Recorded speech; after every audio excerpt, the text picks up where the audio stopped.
I'll do. Got quite an important story that I've seen. It's from yesterday, but I've only just seen it today. I do think it's quite pertinent with what's happening with the world at the moment and possible futures that may come about in within the UK and within European nations borders as well. So it's I'll put the link below so you can check the story out yourself. Please read it yourself. Well, not only is it important for you to make your own mind up on these stories and don't just listen to online idiots like myself, but also these websites have advertisers on them, and we're using their material for, we're obviously I'm obviously discussing it, sharing my ideas with you, and you're having a think about it. And please don't just agree with me because you're watching me online, and if you do disagree with me, put a comment below.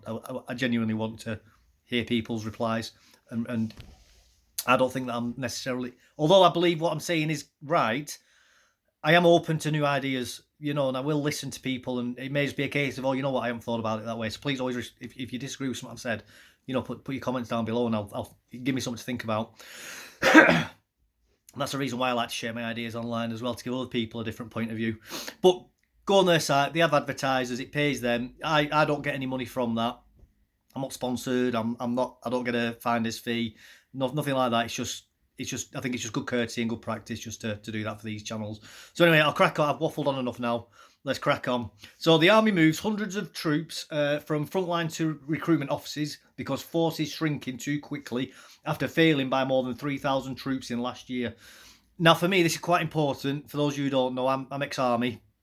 I was in what's called the Royal Electrical Mechanical Engineers, or REME for short. I was mechanic. Did just shy of 7 years. I'm a veteran of Afghanistan and Iraq. When I was leaving, the army was struggling with recruitment.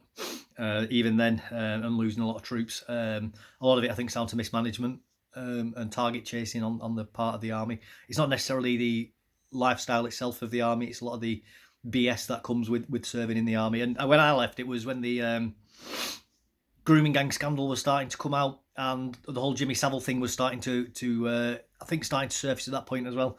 There was a lot of things like that. Mass immigration was really starting to ramp up, and there was some other reasons. I had personal reasons, but a big part of it for me was the whole grooming gangs thing. And I basically said, why do I want to be wearing this uniform when all them unmarried children of unmarried parents, I won't use the word online, but that's the word I used to me. I think it was my ASM, which is similar to an RSM, but for the REME, Artificer Sergeant Major. Basically said that to him. Why do I want to represent this bunch of unmarried children of unmarried parents? While they're there was also the expenses scandal coming out. I said if I engaged in a fraction of what they're doing, I said I'd be in a court martial and I'd be going to Colchester, which is where the prison is for military service personnel, which I believe is correct. With the level of scandal that was happening at that time was unbelievable. So I threw my. Eventually ended up throwing my hat in, the keys, and saying I don't want to be a part of this anymore. So I will be coming back to that in a little bit as we read through this. I've got a few things I want to say, but let's just crack on. Some 400 soldiers have been ordered into recruitment offices across the UK. Well, the government, this is the problem, is that we've had civilians running the military for quite a long time now and telling the military how to run its affairs. And the problem with recruitment is it takes soldiers, I think, to recruit soldiers, because when you've got recruitment companies coming in, you've got people coming in from universities and people with degrees and people with all this civilian training, thinking like civilians, trying to attract what they think people want from them. They've got a preconceived idea. Now, the overwhelming majority of soldiers come from very underprivileged backgrounds, mostly from the north of England and Scotland.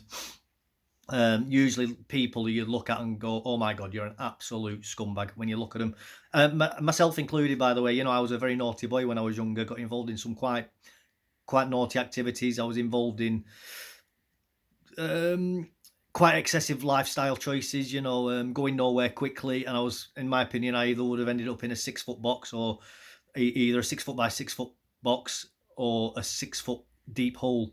I genuinely believe that's where I was heading. So really, for me, the joining the army was myself going, I need a kick up the behind and get my life on order. and it really did help me in that regard. And there's lads who come from some of the most deprived housing estates in the UK. You know, people who are living actual poverty. I've met, you know, I've got some very good friends who I've met from those backgrounds, and I came from not a bad family in that regards, but I was going nowhere quick. But you know, some of these kids who join, the their idea of prospects in life is not getting stabbed next week. And by joining the military, you know, some of the lads, you know, one of them joined a rugby team and he was travelling the world playing rugby for the army. You know, some of the lads went skiing with me all over the world. You know, we were going to like the French Alps and, you know, into Austria and skiing in Canada, you know, scuba diving in Egypt, skydiving all over the world. You know, these lads and girls as well were getting, you know, get opportunities to do things that they couldn't even dream of. You know, it's such an impressive social mobiliser in that regard. So for those of you who sneer at the military and what it actually is, please keep that in mind, that if you're from a wealthy family and you've got a married mother and father who both earn a semi-decent amount of money, and you go on a holiday at least once a year abroad, you may look down at the army as being beneath you and that, but for some people it's life-changing. And they come out of that service being able to do things like myself becoming a train driver. Or, you know, there's people come out and they end up becoming, I've got friends who work for security companies, but I don't mean doing security themselves. One of my friends, he goes around installing the security systems for banks, you know, multi-million-pound security systems. You know, it's unbelievably life-changing what it can do for people joining the military. So, but that's where the point I'm saying is that's where you need military people, you know, sergeants and corporals in the recruiting office who've come from those sorts of council estates and those sorts of housing estates, because they know how to speak to those young people and inspire them to actually sign the dotted line, so to speak. Full Labour figures show the army lost 9,500 troops last year, while just over 6,000 joined. Slow application process and poor housing are being blamed for enlistment woe. Yep, absolutely. Well, the slow application process is, I think, a lot of young people looking at what's happening with the migration crisis, seeing all these people coming over the channel, throwing the passports in the channel and laughing at us and committing horrendous crimes, getting put up in hotels, and they're seeing homeless people, a lot of them veterans, by the way. I think somewhere in the region of 25% of all homeless people are veterans. And they're looking at that and they're going, why do I want to serve this country? This country hasn't got our interests at heart. You know, they're more interested in putting a migrant, in an illegal immigrant who's possibly a terrorist or a sexual predator, putting them in a 5-star hotel in the Cotswolds than they are of looking after us. I mean, some of the barracks that soldiers live in are absolutely abysmal. The barracks I were in weren't exactly the best. They weren't mold-ridden like some of them are, but you know, there was 3 and 4 of us to a room. You know, these things literally the camp I was on in Paderborn used to be for the SS. That was one of their training camps for their Panzer division. The cobblestones, it was all cobblestone roads around the camp, and the German, they weren't allowed to remove them. They had to keep them there because they'd been laid by slave labour during the war period. So they were classed as a sort of relic, if you will, for that reason. But these buildings are ancient, you know, by today's standards. Britain's rapidly shrinking military has prompted defence chiefs to shift hundreds of troops from the front line into recruitment offices. Sorry about that, I've still got a chest infection. More than 400 soldiers from across the British Army have been ordered by top brass to join the effort and try to get more people to enlist. It comes as figures from the Labour Party revealed the army has shrunk by more than 3,000 troops in the past 12 months, with 9,500 personnel leaving while only 6,300 joined. I mean, it's interesting that the Labour Party are doing this, considering that the Labour Party gets such a boner for hating the army and the military. You know, and some of the worst things I've ever heard said about soldiers in the military have come from Labour, especially the more diverse parts of Labour as well, as Labour seems to be full of now. Sorry about that. It's and really, I think Labour are politicising this for their own gain. It's like seeing Keir Starmer in uniform. That man doesn't care about the army. That was purely a stunt. And same when Liz Truss and Boris Johnson were wearing military uniforms as well. I don't buy it for a second. It's disgusting.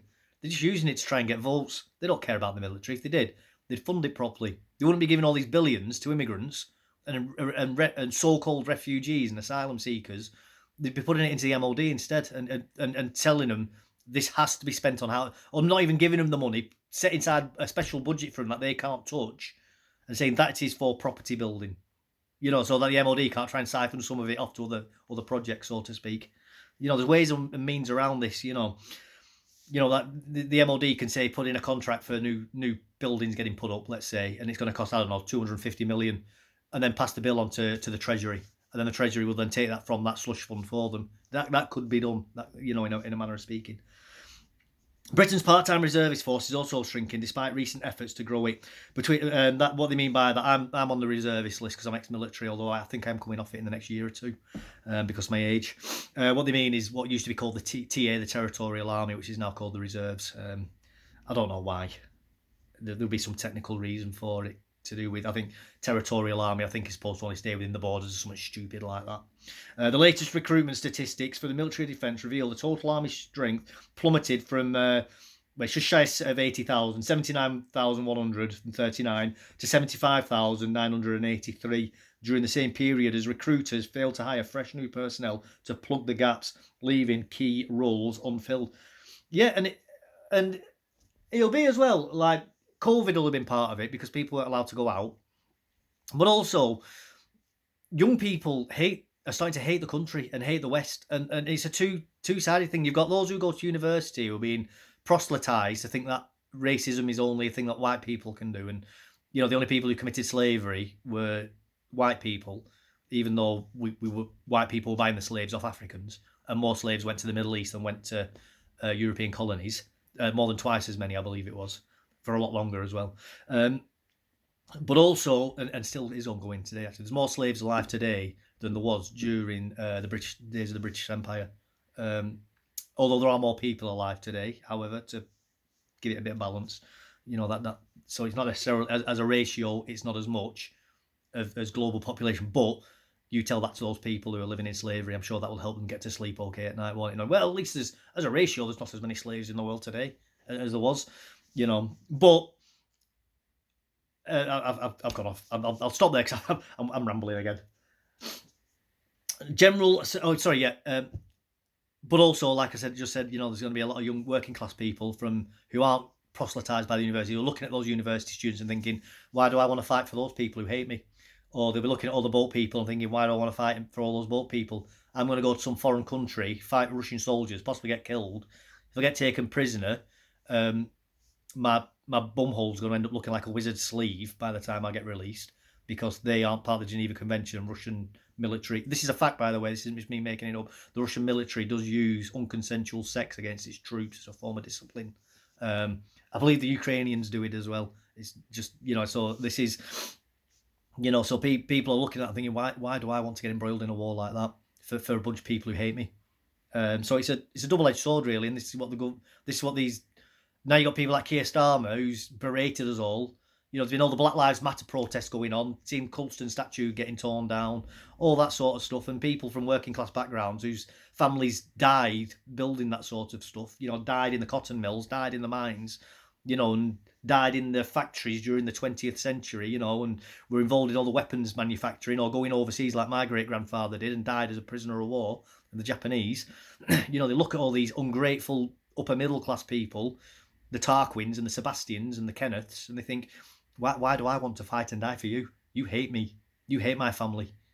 So it's the government have just and people like Keir Starmer have egged them on, really.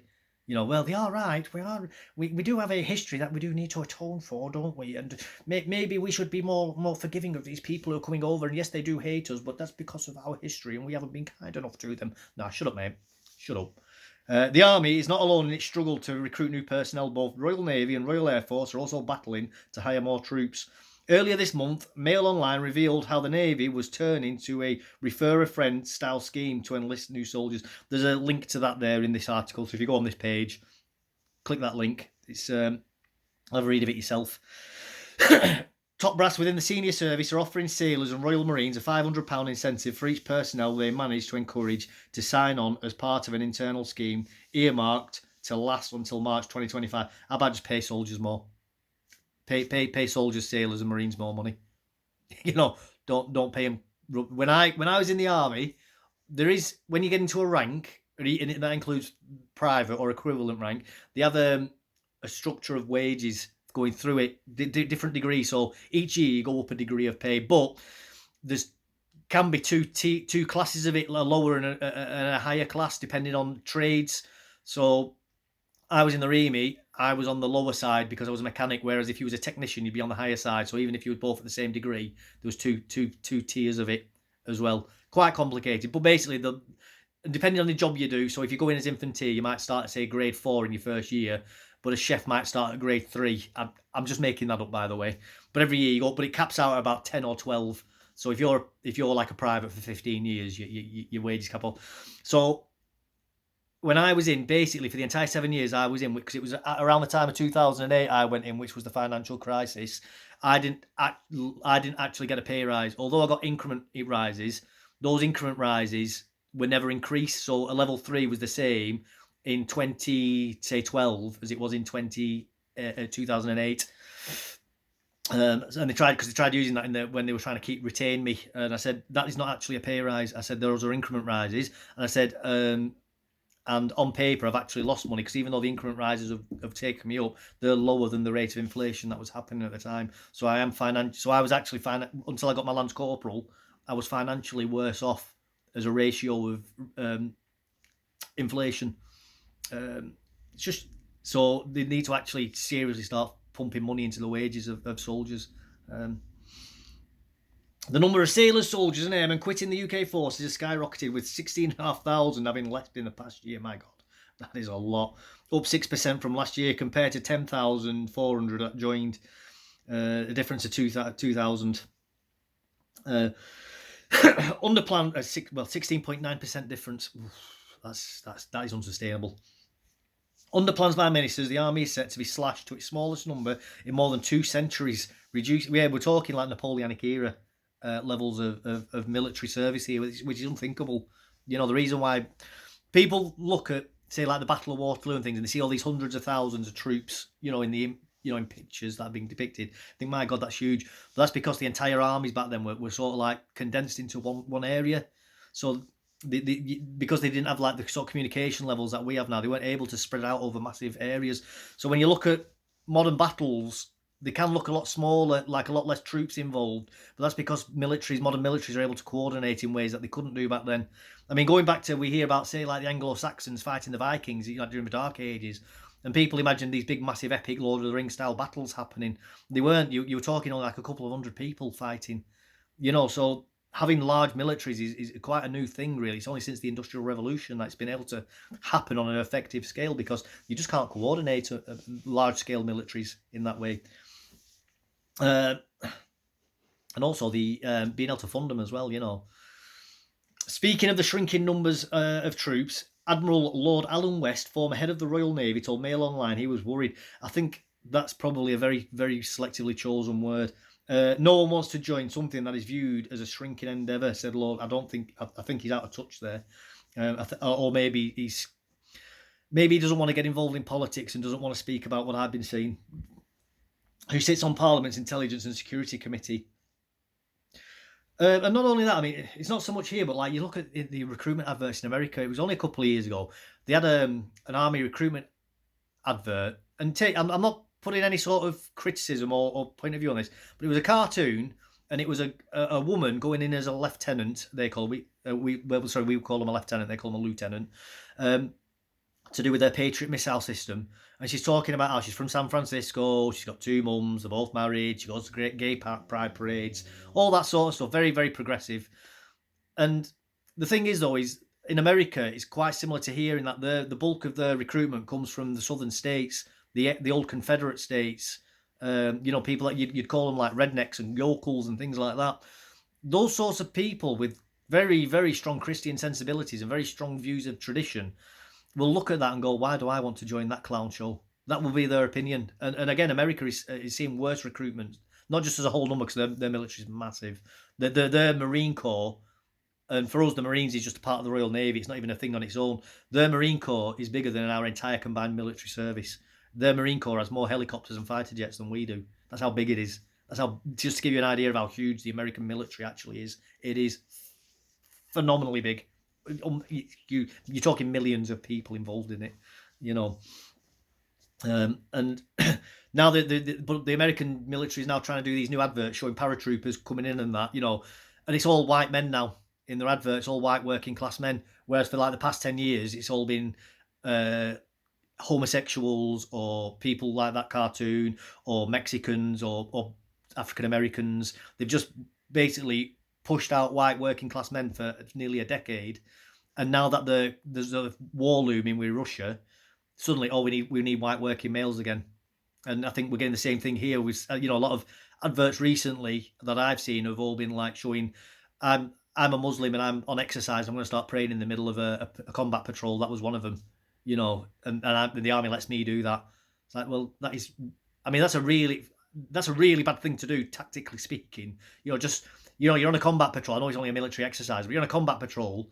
I'm just going to stop and pray. I know the enemy could be watching us right now, and I know we could get ambushed, but I'm going to get my prayer mat out. I'm going to put all my gear down. I'm going to have a bit of a prayer. No, that is just stupid and sends out the totally wrong message to troops. And also another thing as well, while we're talking about that, while ISIS was kicking off in Syria, there was more British Muslims fighting for ISIS than were in the British military, the entire combined British military at that time of history.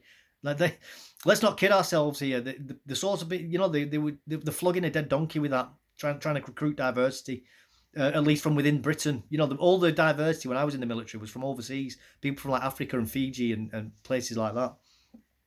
General Sanders, well known for not mincing his words, having launched a blistering attack on the Army's armoured vehicle tanks bureaucracy and belief that part-time soldiers can replace regular earlier this year, added he was concerned by the dip in reservists. Well, yeah, I mean, that is just, again, that civil servants getting involved in the military, saying, because all they do is, it's like with this whole GDP rubbish where they think more people in the country's good for the UK economy because it looks like the line's going up, and they fudge the numbers. And it's the same with this. They look at reservists and go, well, we only have to pay them one or two weekends a month. So on paper, we've got this massive military. That's much better. It doesn't work like that. A military is not something you can judge by on costs. It's judged on things that you can't measure like that. It's judged on combat effectiveness. It's judged on how well they can adapt to changing situations. You can't put it in monetary terms. And that's the problem with the civil service. They want to put everything down into monetary terms, and you can't do that. You can't measure it in those terms. And this has been a massive, massive problem for about the last 30, 40 years. Since the Berlin Wall's come down, really, with the peace dividend. The thing that worries me most about is the reserve, because we are losing reservists faster than we are recruiting them. We've got a very good story to tell about what we expect from the reserves and what we need from them, but I don't think we are telling it in a very well, he said, reported The Times. Defence sources have blamed the outrageous amount of time it takes for potential recruits to go through the application process after expressing an interest in joining the army, with some waiting upwards of 2 years. I mean, yeah, that's another problem. Again, this is getting civilians involved in a military process. I mean, I'm not saying it should be like back during the Napoleonic era where, your recruiting sergeant would go around and offer you the king's shilling and then you take it and that's it, you were in, and you were going straight to training. You would be following the recruiting sergeant back to the training barracks at that point. That's madness. But you should be looking at maybe 2 months, 2 to 3 months, and you should be going to training straight away. Poor housing standards, with troops being forced to live in mould-ridden homes and kicked into shipping containers because their barracks are infested with rats, have also been blamed. Yeah, massively. Again, we're seeing all these refugees being put into council houses and the government pledging to build an extra however many 1,000 houses so that we can have... And that is something, by the way, I can't remember what it is off the top of my head, but there's multiple thousands of houses getting built for refugees and asylum seekers being earmarked specifically for those people. We're seeing all these asylum seekers and people coming over illegally in the channel getting put in hotels, costing us billions every year. We're sending aid to Ukraine. We're sending aid to Israel. It's maddening. And then our troops, the very people that we are going to rely on if China or Russia decide to invade us or declare war on us, and tell you what, we'll see a lot of trouble on our streets without worse than what we're seeing at the moment with the Palestinian protests. That is just the tip of the iceberg. If it kicks off against our country, having to pick a side, with so many people from overseas, we are going to be facing serious civil unrest. And who's going to be the people who are going to deal with that? It ain't going to be the police. It's going to be the military. They're going to be the ones dealing with it. The police won't be effective enough to deal with it because they're now full of university graduates who are too concerned about, oh, well, I don't want to look like a bigot if I get involved in this. Oh, I'm going to take the knee for BLM. That's our modern police.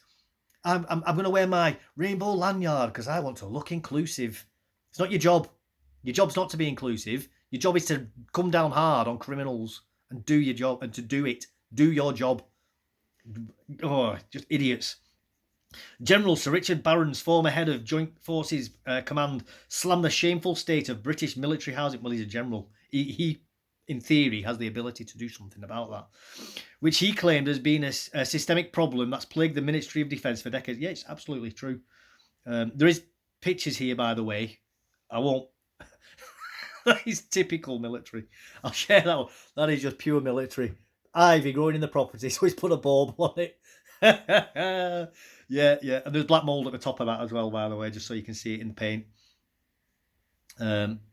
Yeah, just doesn't surprise me.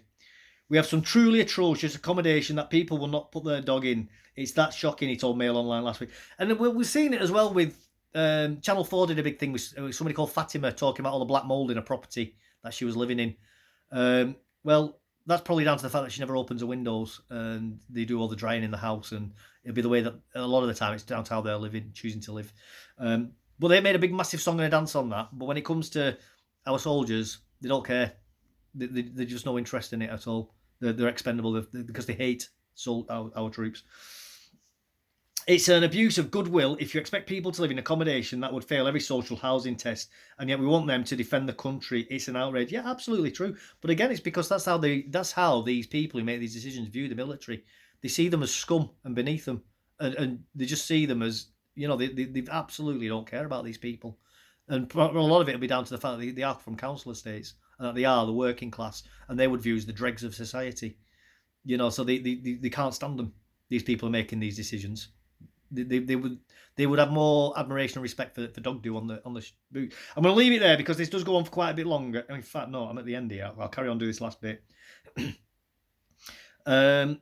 Speaking of the walls, John Healey, Labour's Shadow Defence Secretary, who was this week out in Estonia with Keir Starmer visiting UK troops, told The Times over 13 years, Conservative ministers have cut the army to its smallest size since Napoleon. Now they're deploying hundreds of soldiers to bail out the failing recruitment drive. Yeah, and Labour before that were also messing everything up. Labour were underfunding the army so much at the start of the Iraq War that we were sending troops to Iraq, a full-on, what you would call a kinetic war, against against a professional army, although they were much less. They were more poorly trained than ours and poorly equipped. But these people had rockets, machine guns, tanks, fighter jets. They had at least it's effective equipment. Although outclassed by ours, still very effective equipment. And we'll kill you. We were sending our troops out in soft-sided Land Rovers. And for those of you who don't understand what that means, that would be like taking a Land Rover from a car showroom and driving it through a war zone. But with the army, even soft, some of them would just have the tarpaulin canopy over the back with troops inside. That's what they were doing.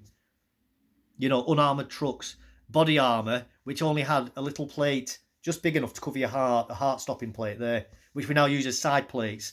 Now we have the full front and full back cover. They were sending them out with woefully inadequate equipment for fighting a war. It was absolutely disgusting.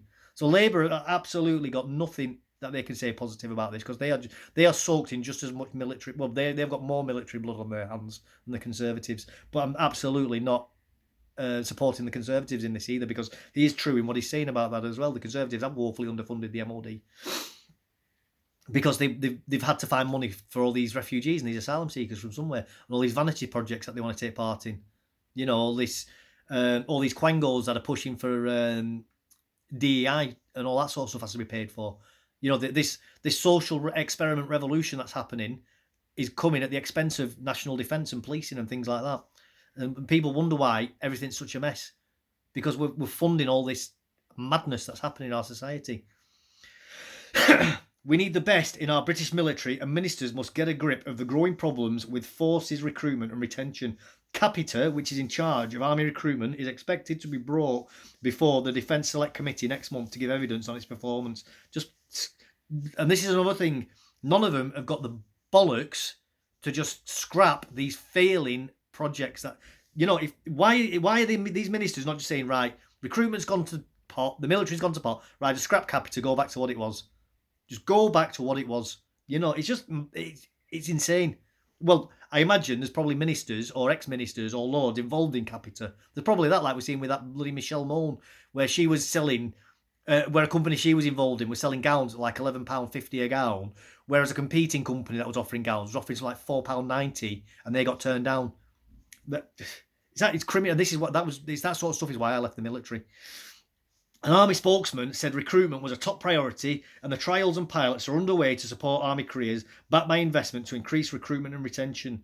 The Army continues to meet its frontline operational commitments, and it's not unusual for to redeploy personnel to support different tasks, the spokesperson added. I'm very, very split on what I should say on young people joining the military. I know it's going on for half an hour, this video, and I'll finish quite quickly. But I'm very, very split because at the moment, one side of my heart's saying, don't join the military because all you're going to be doing is fighting foreign wars for a bunch of people who don't care about you, and there's going to be a bunch of illegal migrants and refugees living in hotels and council houses, laughing and loading it up. On the other hand, I say the government will just start recruiting people from overseas. They'll just increase foreign recruitment. We'll end up with basically an entire foreign army. And when things do kick off in this country, which I believe it will do, unfortunately, I do think we are heading towards a civil war in the UK. Really, we need Indigenous Britons in the military because they will be our only institution. I think that the MOD that we can rely on to actually protect the culture, values, and traditions and people of this country. I don't think we could trust the police at this point. If they had to pick a side between, say, Palestine supporters and terrorist sympathisers and the indigenous population, I think our police force would choose to protect the terrorist sympathisers and the Hamas mob. I really do think that. So I do think we are going to need in that response. I think having young men who care about Britain and care about our society and caring about their own families who have got a actual skin in this country, skin in the game, so to speak. I think in that respect, we're going to need that. And that's what I'm torn between is those two points, really. But anyway, I'm going to leave it at that. It has gone on for quite a long time. If you found that insightful or interesting or piqued your, got your brain matter moving or anything, please like, subscribe, and put a comment below. I know it's been quite a long video, this, but it's very, very important. I'll get going now anyway. Take care. Thank you. Bye-bye.